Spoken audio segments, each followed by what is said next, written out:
So guys, after nung Vios na Gen 2, ito naman yung next natin. Vios latest Gen 3 facelifted. Ito yung mga tropa ng nagpa-lowers. Kay Ursus na BRZ and NMAX. Saka expander na lower din. Ayan, nakakatawa lang kasi all out support sila doon sa kaibigan nila.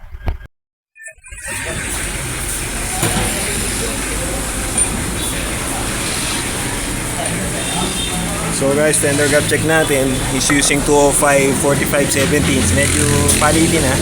Ako walang kasi nila to with sige, okay lang. With tires. So in-advise natin si client na magpalit na rin ng tires. Pud-pud na. So kagaya kanina 3.5. Then ayan 4.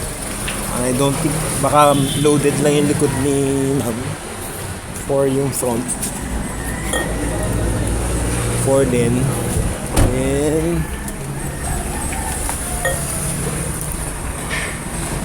3 fingers, so install lang.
So guys, na-install na natin yung spring sa rear, halos 1.5. Luwag yung 1 eh. 1.5 yung ending gap. Then yung front, ganoon din, halos 1.5. Skip windows. And nagsisettle pa yung front ng spring. 1.5. Hindi nakakasya yung dalawa eh. 1.5. Car wash pa daw sila. Draw pa sila, ang dami. Kanya-kanya silang stock yan.